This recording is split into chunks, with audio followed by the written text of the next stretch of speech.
Live from New Delhi, you're watching DD India News Hour with me, Deepika.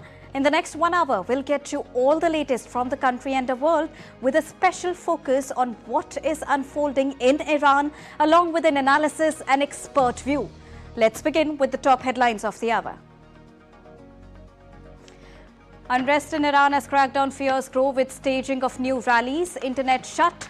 Iran's guard declared red line on security. Heavy fighting in Syria's city of Aleppo. Clashes between government forces and Kurdish fighters in the Sheikh Maqsood area, leaving several killed and leaving thousands homeless. Trump renews push for US control of Greenland as Greenland's parliament proposes meeting to ensure a fair and comprehensive political debate. And Prime Minister Narendra Modi participates in Somnath Swabhiman Parv. Omkar mantra chanting and temple's drone show remain key highlights of Prime Minister's first day of visit.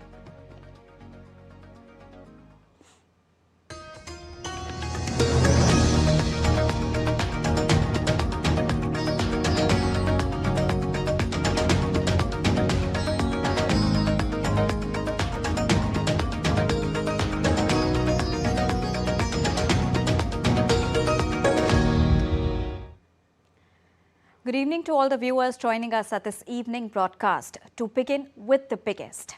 Anti-government protests have rocked Iran in a wave of nationwide unrest over crippling economic condition. Iran's supreme leader, Ayatollah Al Khamenei, has urged Iranians to preserve unity. And on the other hand, US President Donald Trump said that the situation in Iran is being monitored very closely and hoped that the protesters are safe. Our next report gets you all the details that you need to know about protests in Iran. Take a look. Anti-government protests in Iran continue for a 14th consecutive day on Saturday. That poses the biggest challenge to the regime in years. On Friday, Iran was largely cut off from the outside world after authorities blacked out the internet to curb growing unrest. The internet blackout sharply reduced the amount of information flowing out of Iran. Phone calls to the country were not getting through, and at least 17 flights between Dubai and Iran were also cancelled. In his first comments on the protests, Iran's supreme leader Ayatollah Al Khamenei on Friday urged Iranians to preserve unity and called the demonstrators vandals and saboteurs. On the other hand, US President Donald Trump issued a fresh warning to Iran's leaders on Friday. He said that the situation in Iran is being monitored very closely and hoped that the protesters are safe. We're watching the situation very carefully. I've made the statement very strongly that if they start killing people like they have in the past, we will get involved. We'll be hitting them very hard where it hurts. And that doesn't mean boots on the ground, but it means hitting them very, very hard where it hurts. In a post on X, Marco Rubio said that the US supports the brave people of Iran. Not only the US, leaders from across the world also condemned the killings and arrests of protesters in Iran. In a joint statement, the foreign ministers of Australia, Canada, and the European Union lauded the bravery displayed by the citizens of Iran and condemned the reported crackdown by the regime.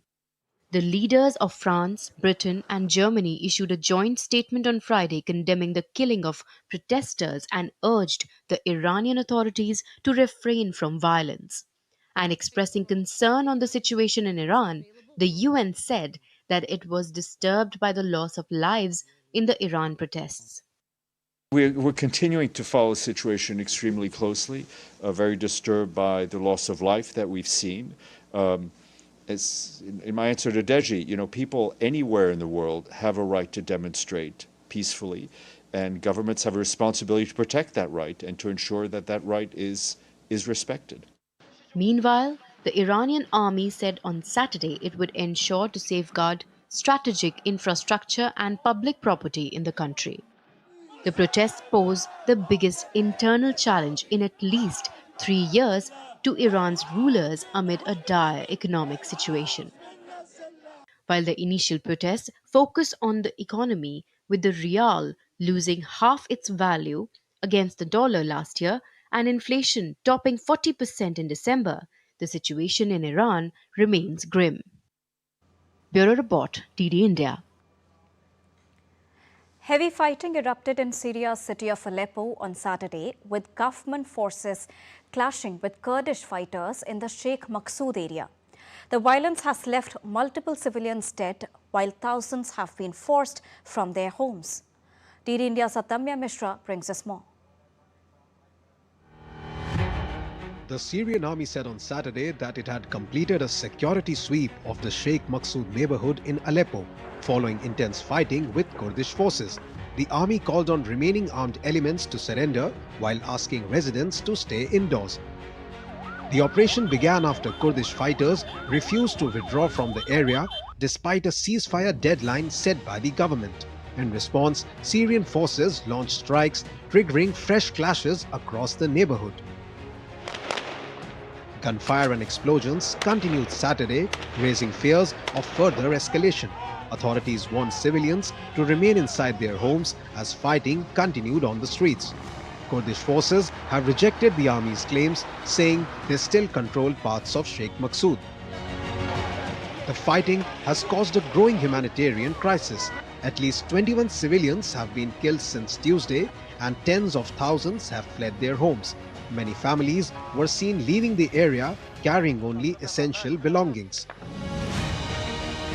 The clashes come after talks to integrate Kurdish forces into Syria's new government broke down. The violence is one of the biggest tests for the new authorities since the fall of Bashar al-Assad in late 2024. International efforts are underway to calm the situation, with the United States and regional partners pushing for a ceasefire.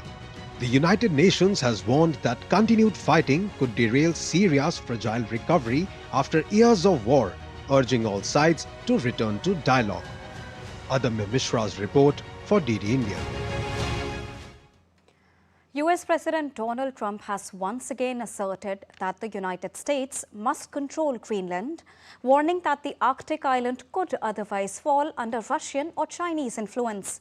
However, the remarks have triggered sharp reactions across Europe, especially in Denmark. DD India's Rupak Kumar Jha has this report. Take a look. Get back their money. We're devising a form. US President Donald Trump has reiterated his stance that United States control over Greenland is a strategic necessity, claiming Washington cannot risk having Russia or China as neighbors in the Arctic region. Trump further added that he would like to secure a deal regarding Greenland and is willing to resort to the hard way if needed. I'm not talking about money for Greenland yet. I might talk about that.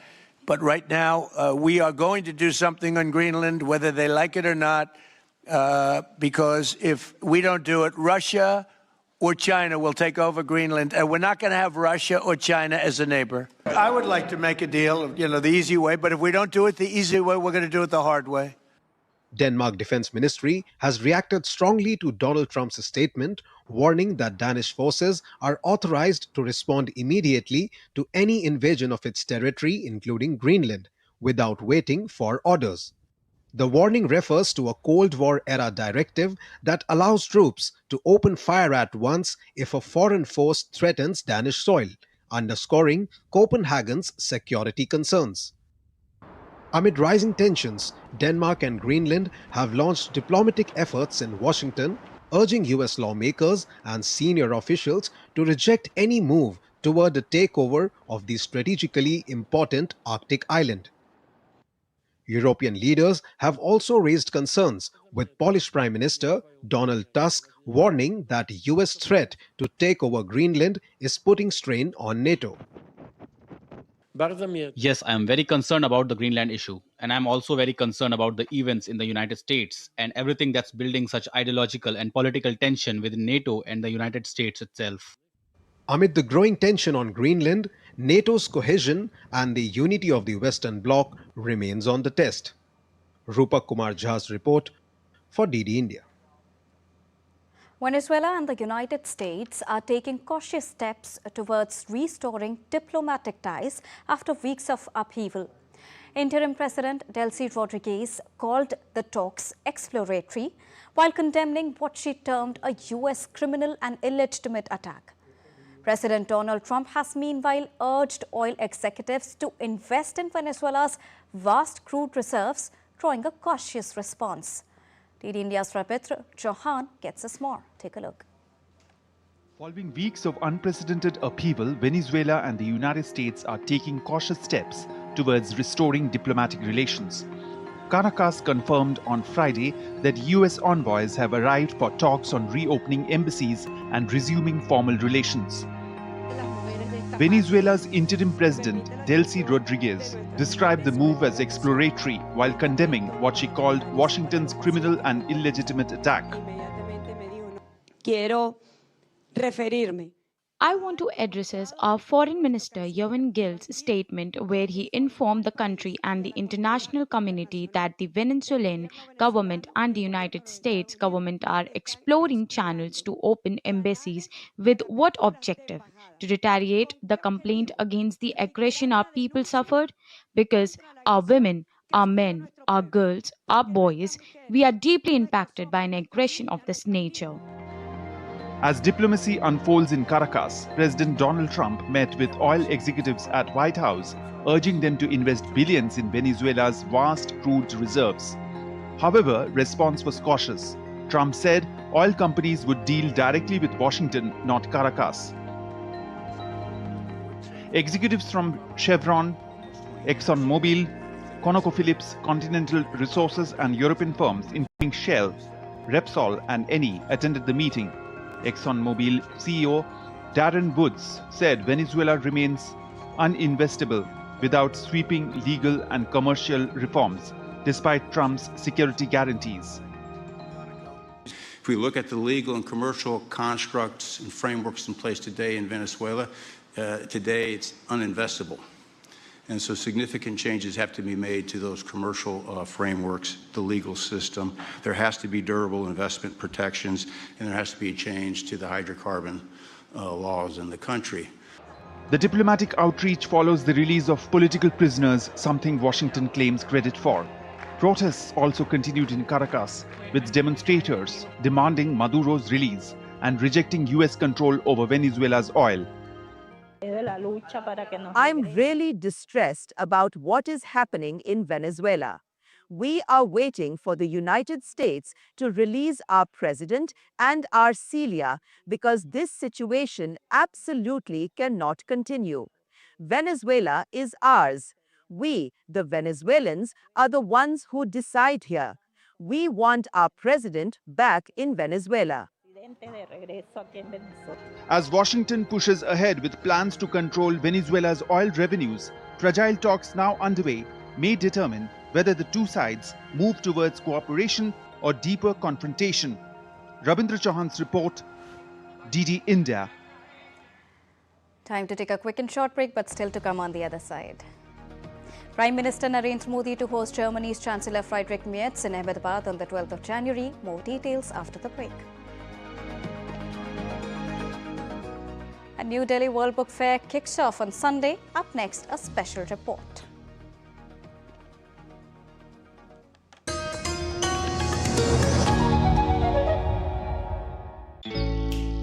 Jharkhand will mesmerize you with majestic nature, rich heritage and colorful culture. Hello. Johar. It fits perfectly. Thank you. Full workout ho gaya. Ready?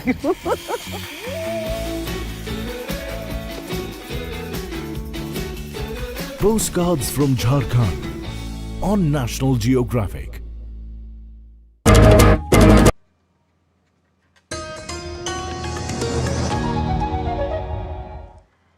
Welcome back after that short break. You're watching DD India News Hour.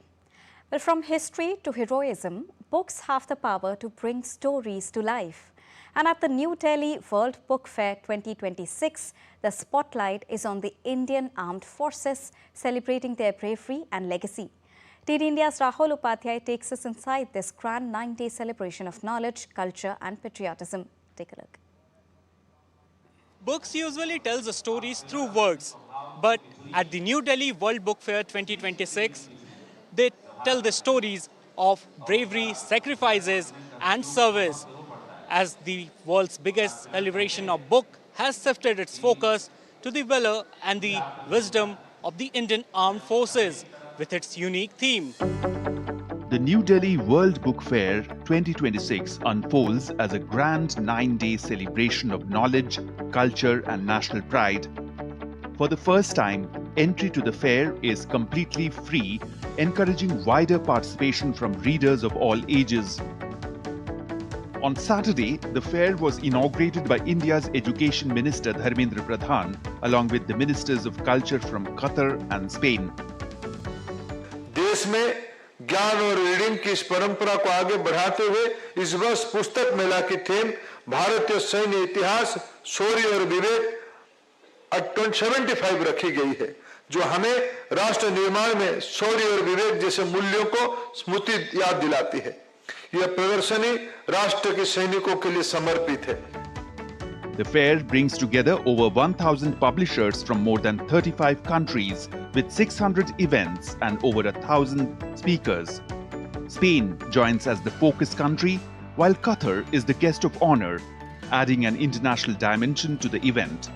With an expected footfall of over 2 million visitors, the World Book Fair becomes a platform where India connects with the world through books, ideas, and dialogue.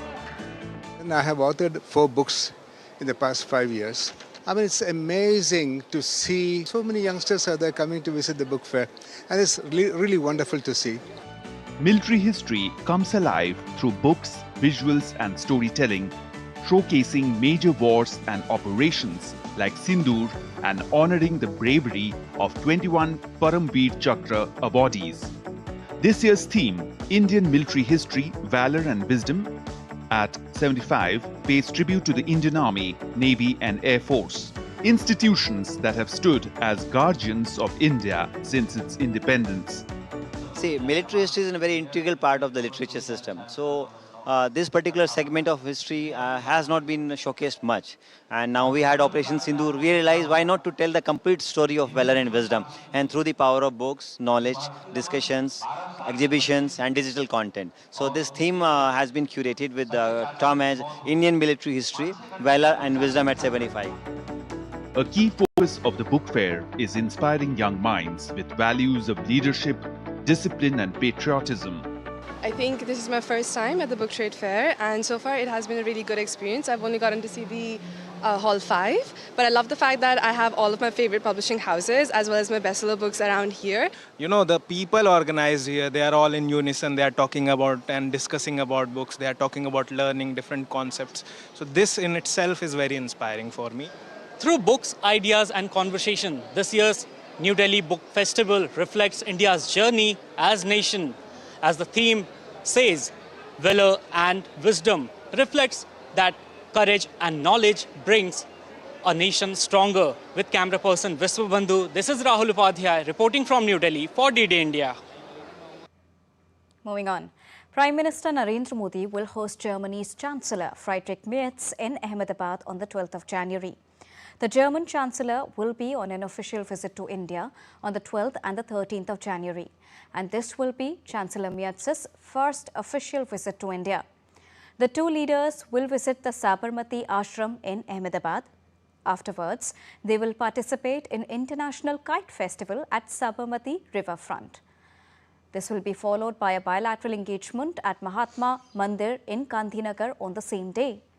The two leaders will review the progress made in the India-Germany strategic partnership, which recently completed 25 years. Their discussion will also focus on further intensifying cooperation in trade and investment, technology, education, skilling and mobility, while also advancing collaboration in important domains of defense and security, science, innovation and research, green and sustainable development and people-to-people ties. Prime Minister Narendra Modi and Chancellor Merz will also exchange views on issues of regional and global importance and engage with business and industry leaders of the two countries.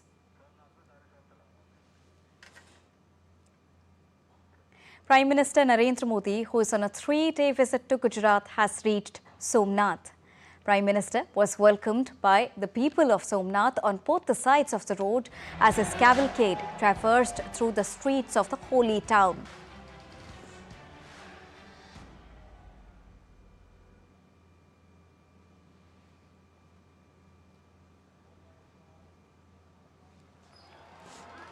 Prime Minister arrived at the iconic Somnath Temple in a cavalcade greeted by the people.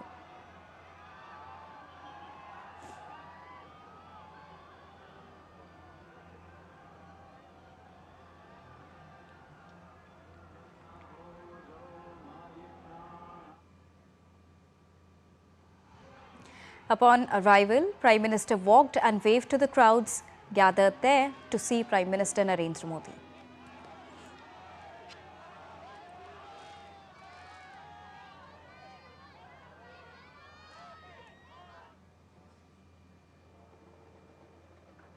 And on the occasion, Prime Minister Narendra Modi also offered prayers at the temple.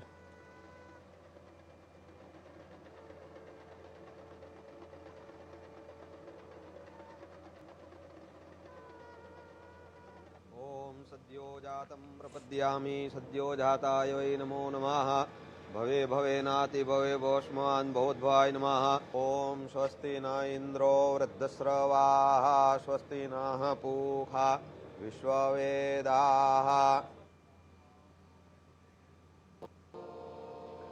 Prime Minister then took part in the Omkar chanting at the temple.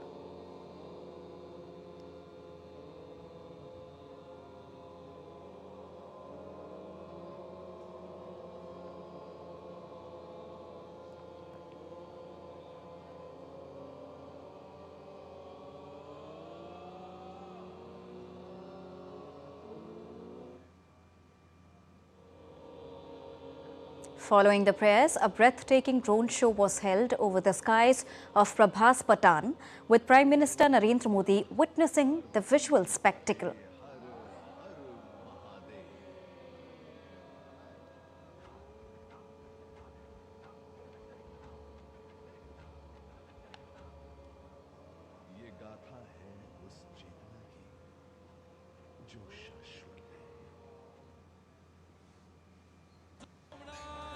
Prime Minister Narendra Modi also witnessed fireworks in the sky, revisiting the historic Somnath Temple.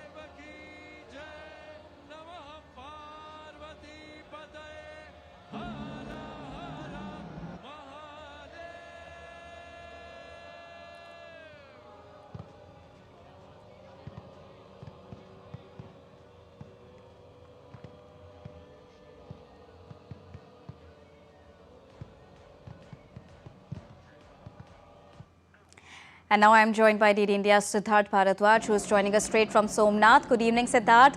First, for the benefit of our viewers, tell us the importance of this day and the key highlights of Prime Minister Narendra Modi's first day visit to Somnath. Siddharth. Definitely, first of all, very good evening to you too, Deepika, from the Holy Land of Somnath, from the sacred land of Somnath. And this day is very, very important because it's the third day of the Somnath Swabhiman Parv, and we celebrate this Parv to honor the people who sacrificed their lives while protecting the Somnath Temple, and who sacrificed their life while standing against the invasions of many foreign leaders. And for a fact that this temple was attacked 1,000 years ago, and that is why this year 2026 is very significant. Mahmud Ghaznavi attacked this temple in 1026, 1,000 years ago from now, and nearly 17 times Somnath Temple has been attacked, but every time it was attacked, there was a resolve, there was absolute resolve, the resilience, the grit of the people, generations after generations, who rebuilt, restructured and rejuvenated this temple. This goes on to show, that this temple also gives a very inspiring message of never giving up attitude. And I always say this, Deepika, that these walls of these temples are not just merely the walls. These walls talk. These walls tell the tales of the absolute supreme sacrifice, the absolute grit, resolve, valor, pride, and also the cultural resilience as well. So in that way, this is a very, very significant day, and Prime Minister Narendra Modi today landed on, today visited the sacred land of Somnath, and you just told our viewers that how people were excited after seeing him. And Prime Minister Narendra Modi also on his X handle posted that he's very happy coming here in Somnath, and Prime Minister Narendra Modi will be staying here for 2 days. That's today and tomorrow. And today Prime Minister Narendra Modi, as you told our viewers, he participated in the Omkar chanting, which is 72 hours non-stop, uninterrupted chanting, and also witnessed the drone show. And I was also there, Deepika, telling you about my personal experience. It was one of a kind thing when I witnessed the drone show, and absolutely amazing, magnanimous. This goes on to show that how spirituality is amalgamated with technology, and together, it's actually rise of a new Bharat, and that's what the India is moving forward, on its vision of Viksit Bharat 2047, Deepika. This is coming at a time when Bharat is moving, very fast toward this vision of Viksit Bharat 2047, the year when we will be celebrating the centenary of our independence, and Bharat is expected to make everything under the sun. So in that manner, it's very, very significant. Deepika, tomorrow, Prime Minister Narendra Modi will be participating in the Shaurya Yatra. After that, he will be doing darshan and puja in the Somnath Mandir, and after that, he'll be addressing the public gathering. So that's the itinerary of Prime Minister Narendra Modi. Apart from that, we just witnessed people from all around the world. They're coming here, not just from the country, imagine from all around the world, to witness the grandeur of the Somnath Temple, and they're lavishing praise on the arrangements and the kind of facilities that are being provided to the people and the management by the police personnel and the authorities. And they're also praising the leadership of Prime Minister Narendra Modi, because under him, the region had witnessed so much of development. So in that manner, it's a very significant day, and everyone is happy, and the atmosphere here is quite divine. Deepika. And on the evening, he also chaired a meeting with the Sri Somnath Trust. Thank you so much, Siddharth, for joining us and getting us all the latest with those holy vibes straight from Somnath. Moving on. Well, the West Indian state of Gujarat is set to take another major step towards regional growth and investment. Rajkot's Marwari University will host the Vibrant Gujarat Regional Conference on 11th and the 12th of January. Prime Minister Narendra Modi will inaugurate the VGRC 2026 summit on Sunday. TD India's Tanvi Taneja reports. Take a look. Building on the legacy of 10 successful editions of Vibrant Gujarat Summit, the Vibrant Gujarat Regional Conference will be held in Rajkot. It will add another chapter in Gujarat's growth story. The goal is to promote region-specific industrial growth, tap local strengths to align with Prime Minister Narendra Modi's vision of a developed India, Viksit Bharat. Rajkot, Saurashtra एवं कच्छ में बहुत ही बड़े पैमाने में investment आने की हमें पूरी विश्वास है। 11 तारीख को प्रधानमंत्री जी आ रहे हैं। मैंने देखा आज कई युवा साहसिक बहुत ही उत्सुक हैं। उन्हें विश्वास है कि प्रधानमंत्री जी ये कार्यक्रम में आने के कारण सौराष्ट्र रीजन एवं कच्छ को एक बड़ा प्लेटफॉर्म प्राप्त होगा। Prime Minister Narendra Modi will inaugurate the Rajkot VGRC 2026 on Sunday to further the industrial momentum in Western Gujarat. Regional sectors of engineering, manufacturing, textiles, dairy and green energy are set to get greater mileage through the event. कल prime minister आ रहे हैं हमारे stall पर visit करें, हम उसका स्वागत करने के लिए बहुत एक्साइटिंग है। Japan, Rwanda, South Korea and Ukraine are participating in the VGRC 2026 as partner countries. Rwandan students studying at the Marwari University expressed their happiness to see the African presence at the event. Luckily, our country, Rwanda, is among the partner countries who will be coming here. So we are looking forward to it very much. This event happening in our school because we are having many ministers and many people coming here. And we are also happy for seeing our country in partner countries. Rwanda, it's also there. We're happy for that. Wow, this is very good, and it is a great opportunity for the youth and for the businessman. We are very proud that our country, Rwanda, is among the partner countries in this summit. We are about to experience the biggest event in our school, which is the Vibrant Gujarat Regional Conference. Yes, so we are so excited, we are happy because the security are tight, we are seeing how people are going up and down, working effortlessly to ensure that this event is a successful one. Gujarat, India's third largest FDI recipient, clocked an FDI equity inflow of $5,566 million during financial year 2025 till December 2024. Gujarat's investment model was set in motion during Prime Minister Modi's tenure as the then Chief Minister of the state. And with the template of Vibrant Gujarat, the state's growth story only gets bigger and better. As India is accelerating its journey towards becoming a global manufacturing and innovation hub, Gujarat is among the top 3 Indian states, setting the lead in turning investment into impact and potential into performance. With camera person Ramakant and Mor Mukut Sharma, this is Tanvi Taneja for DD India in Rajkot. Time to take a short break, but still to come on the other side. After the break, we'll get you a detailed analysis on the ongoing protests in Iran.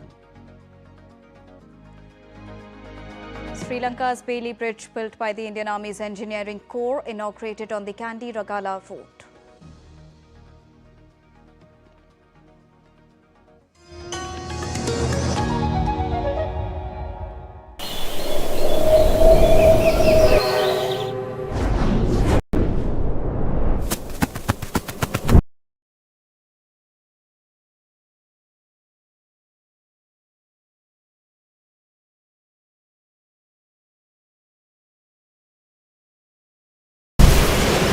Tamil Nadu.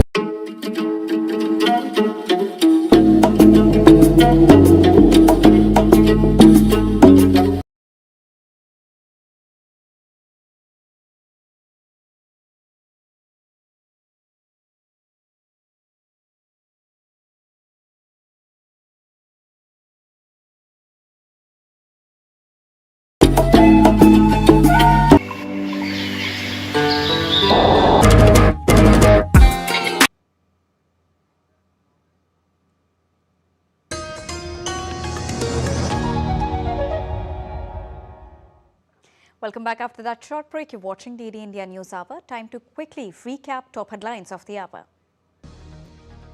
Unrest in Iran as crackdown fears grow with staging of new rallies. Internet shut. Iran's guards declare red line on security.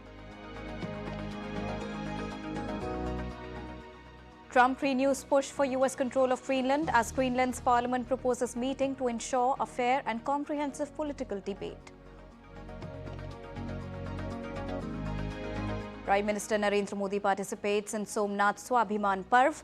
Omkar mantra chanting and temple's drone show remain key highlights of Prime Minister's first day of visit.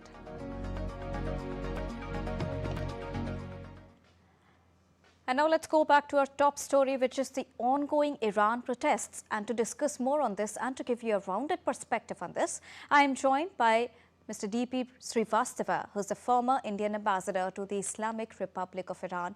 Good evening, sir. Thank you so much for joining us at this evening broadcast.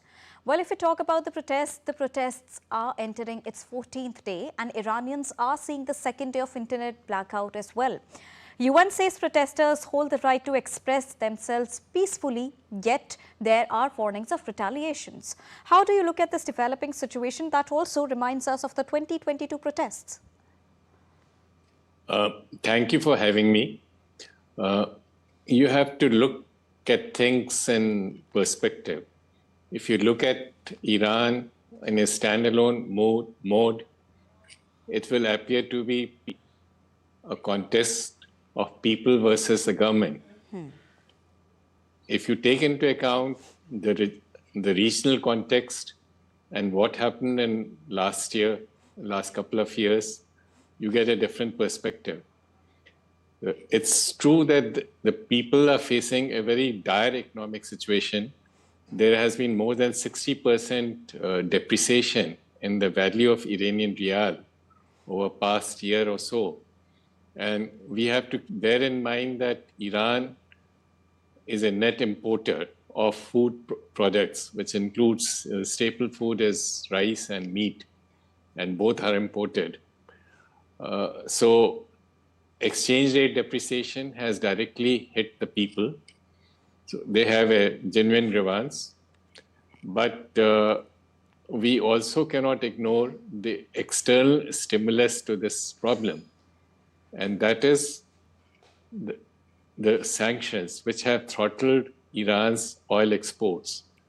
Now, the sanctions are justified on the ground of nuclear issue. It has to be borne in mind that the nuclear deal, which went into effect under Obama administration in 2016, it was US which withdrew out of it in 2018 under President Trump's first administration. It was not Iran which violated it. And under Trump's second administration, again, the goalpost was moved.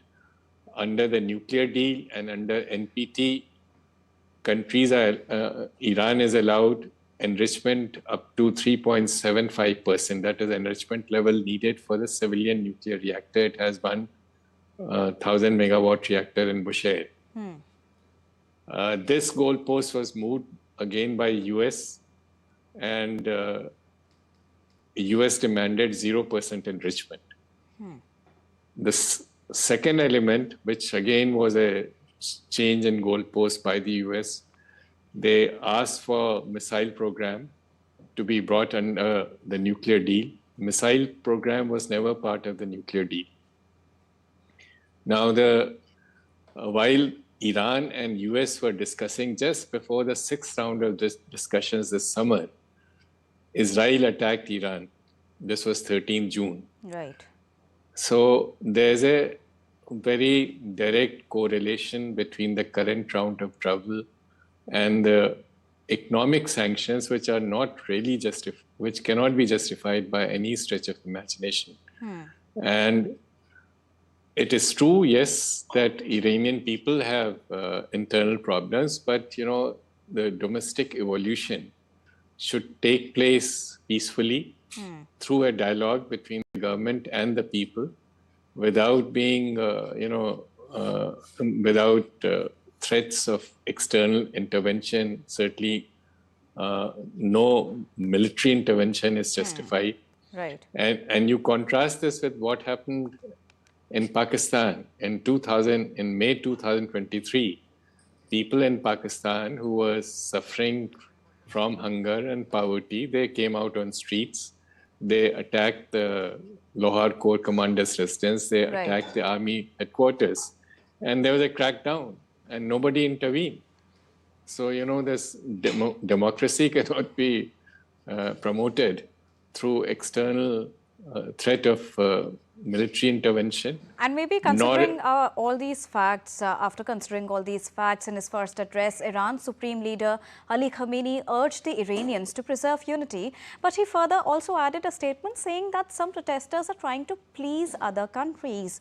Now, at the current point, as you also pointed out, when so many lives are, being lost and many more are at stake continuously, hour by hour, is there a possibility of having a dialogue that may lead to solutions and agreed by both the parties? Can we see that possibility here?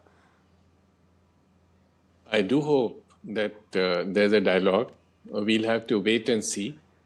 And for that, it is necessary to exercise restraint on part of both. And people do deserve a peaceful atmosphere and return to normalcy. I have lived in Iran for 4 years, and I know the Iranian people. They are fun-loving people. They are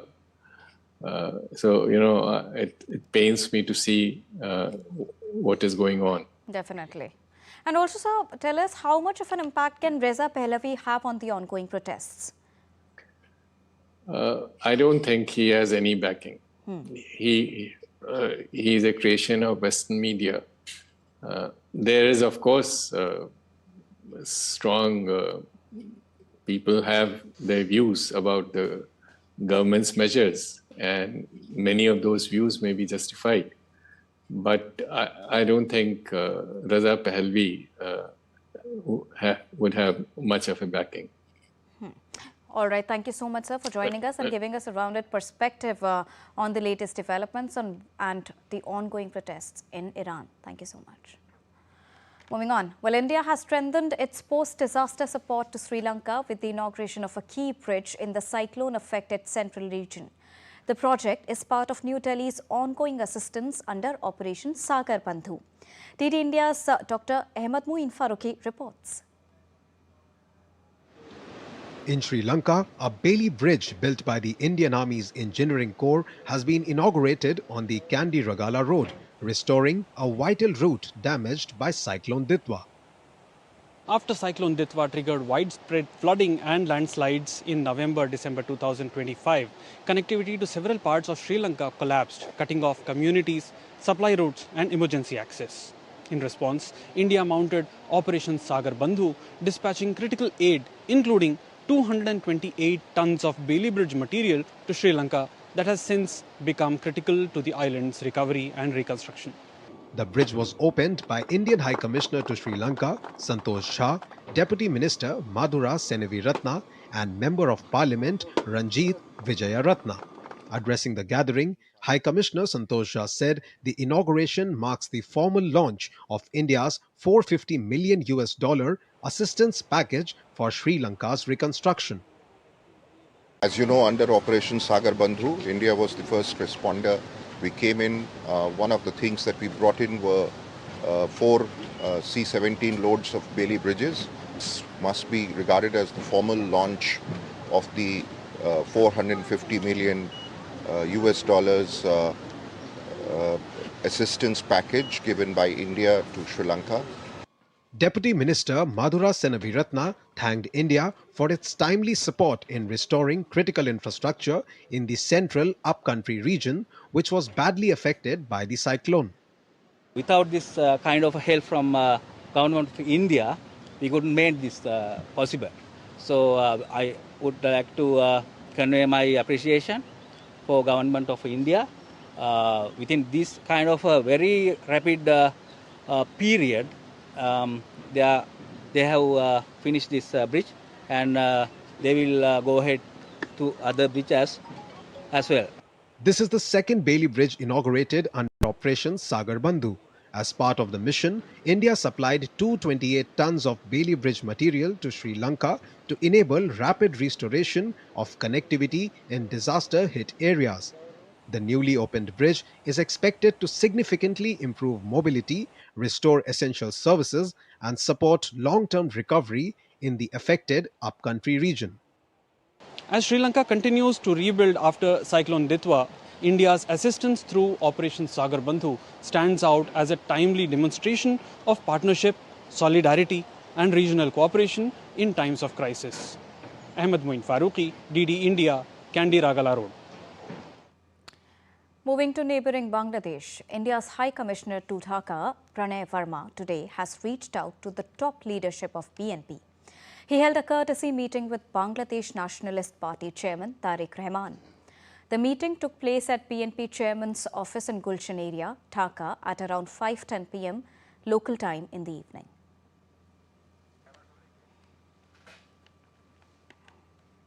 Time to take a short break, but still to come on the other side. World number 1 Arina Sabalenka reaches her third Brisbane International final, defeating Karolina Mukova.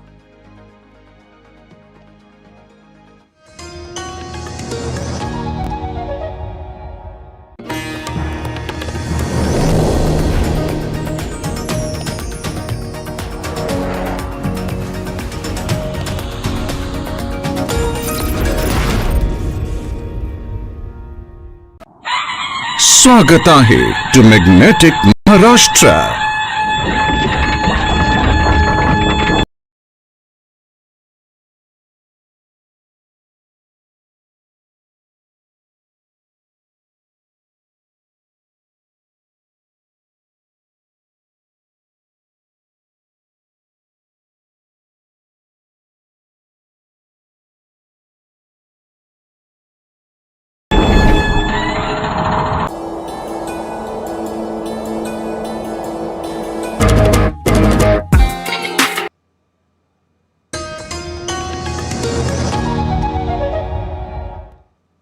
Welcome back after that short break. You're watching DD India News Hour. Time to get you all the latest action from the world of sports. From identifying grassroots talent to shaping future champions, Khelo India platform continues to transform India's sporting landscape. Athletes such as Mithali Thakur are living examples of how this initiative is helping dreams take flight. From struggle to success, Mithali Thakur's journey reflects the true spirit of Khelo India in nurturing talent, providing opportunity and inspiring a new generation of Indian athletes. Sushil Kumar reports.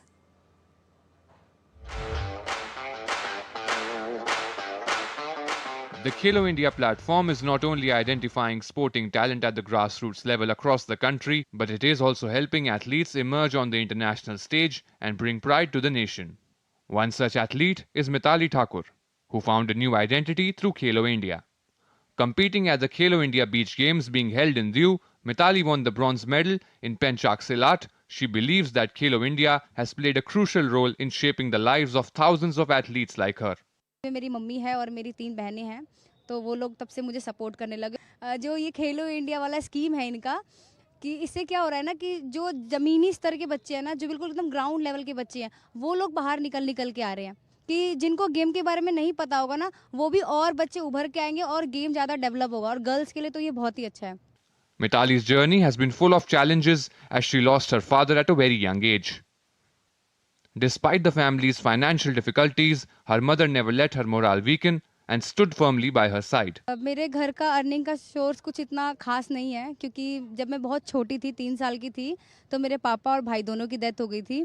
तो उसके बाद से mummy पहले job करती थी, फिर छूट गया उनका भी, और मैं मतलब मेरे अंदर वो जुनून था खेलने का स्टार्टिंग स्कूल टाइम से, बचपन से ही। तो वो भी मैं घर से लड़ के थोड़ा बहुत बच्चों को ट्यूशन पढ़ा के जो मुझे फीस मिलती थी, उसका मैं अपनी एकेडमी को पे करके खेलती गई। 6 सालों से मैं कंटिन्यू मेडल दे रही हूँ। नेशनल गेम्स में मेरा गोल्ड मेडल है, अभी खेलो इंडिया बीच गेम्स भी चल रहा है, वो भी 2 सालों से कंटिन्यू मेडल दे रही हूँ मैं।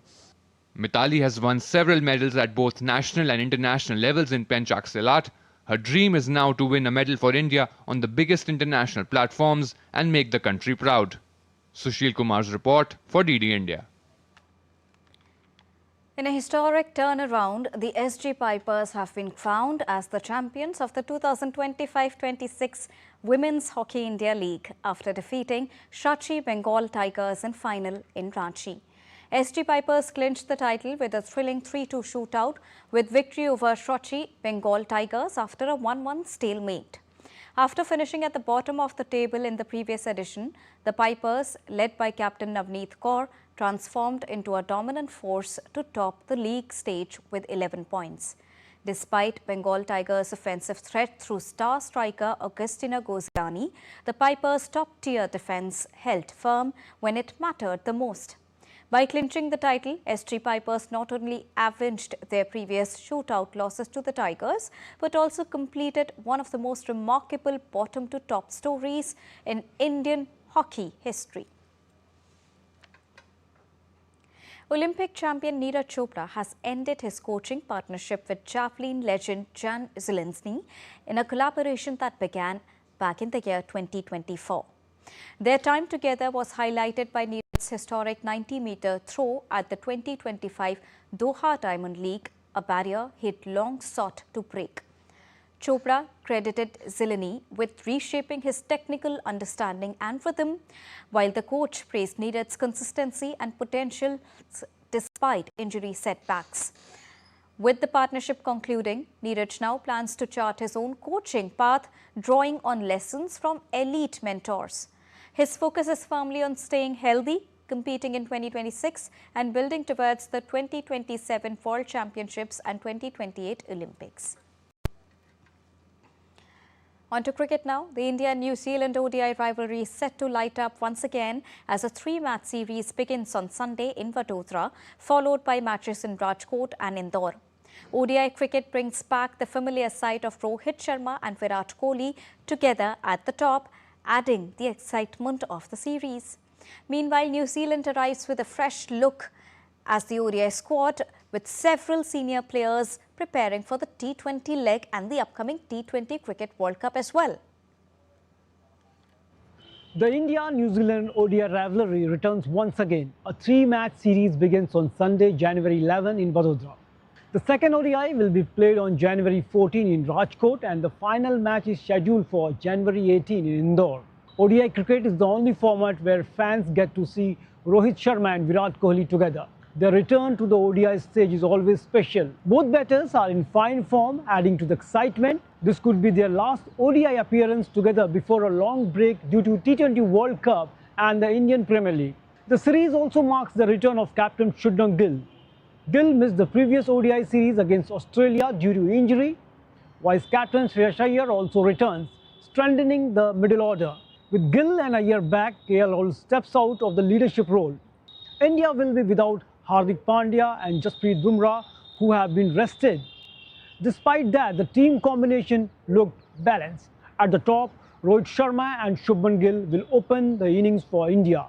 Virat Kohli remains the pillar at the number 3. The middle order looks settled with Shreyas Iyer at 4 and KL Rahul at 5. This top 5 has been India's backbone for the years and brings stability and confidence. The challenge begins after that. With Hardik Pandya and Akshar Patel unavailable, the all-rounder slots open up. Ravindra Jadeja and Washington Sundar are likely to bat at 6 or 7, both at depth with bat and control with the ball. At number 8, Harshit Rana could be the surprise package. He has shown promise as a bowling all-rounder and can contribute lower down in the order. In bowling attack, Arshdeep Singh will lead the pace unit. He will be supported by Mohammad Siraj and Harshit Rana. In spin, Kuldeep Yadav will be the lead option. He will be backed by Jadeja and Sundar. Turning to New Zealand, the Black Caps arrived with a fresh-looking ODI squad. Several senior players are preparing for the T20 leg against India and the T20 World Cup. The series is a big opportunity for the New Zealand fringe players. The two sides have faced each other 120 times. India lead the head-to-head with 62 wins, while New Zealand have won 50 matches. 3 venues, 2 competitive teams, a rivalry renewed. High-quality cricket awaits. For DD India. In tennis, world number 1 Aryna Sabalenka beat Karolina Muchova in straight sets to reach her 3rd Brisbane International final in a row, a week ahead of the Australian Open. Sabalenka looked in great form against the Czech, who had won their last 3 meetings and went into the match as one of the few players with a winning record against Sabalenka. But the 27-year-old Belarusian showed her class and power as she broke Muchova once in each set to take the semi-final by 6-3, 6-4. She is yet to drop a set at the tournament. Sabalenka said that it was an ideal preparation for the Australian Open that begins in Melbourne on the 18th of January. And in soccer, the original FIFA World Cup trophy has arrived in India after 12 years as part of the FIFA World Cup Trophy Tour. Unveiled in Delhi, the iconic trophy marks India's growing global sporting connect ahead of the FIFA World Cup 2026. DD India's Taposh Bhattacharya with this report. Take a look. The original FIFA World Cup trophy has arrived in India as part of the FIFA World Cup Trophy Tour by Coca-Cola, marking its return after 12 years, ahead of the FIFA World Cup 2026. The iconic trophy landed in Delhi with a FIFA charter flight and was officially unveiled in Delhi. The unveiling was attended by Union Sports Minister Dr. Mansukh Mandavia, FIFA legend Gilberto de Silva, and senior leadership from Coca-Cola. I got very good information that people love football here. This makes my heart, beating very hard, beats fast, because me and millions of people are passionate for this beautiful sport. We are very happy here. Also, we want to thank all of you for the great support, the fantastic welcome to hosting us, to bring this beautiful trophy here. Addressing the gathering, the sports minister highlighted the government's vision of making sports a national priority and positioning India among the world's top sporting nations by 2047. दोस्तों, ये trophy tour केवल trophy tour नहीं है. ये trophy India में 3 दिन रहेगी. हमारे देश के युवाओं का उत्साहवर्धन होगा. हमारे देश के युवा फुटबॉल के प्रति जागरूक होंगे। EIFA deeply appreciate FIFA and the Coca-Cola company for bringing this iconic moment to India, and it strengthens India's place in the global football ecosystem. The FIFA World Cup trophy is not just a symbol of victory, it is a symbol of possibility, and today that possibility stands in India. The trophy tour will travel across 30 countries, celebrating football's passion worldwide, with over 150 tour days offering fans an incredible opportunity to experience the thrill and connection of football. Tapas Bhattacharya's report for DD India. And that's all for this edition of DD India News Hour. But do let us know your thoughts on the news of the day. For those on the go, you can get all the latest news and updates from India and across the world on the DD India mobile app. The app is available on both Android and iOS platforms. Scan the QR code on the screen to download it right now. We'll be back with more news as it breaks here on DD India. I'm Deepika, and from all of us here in New Delhi, thank you so much for watching DD India News Hour this evening. Namaskar.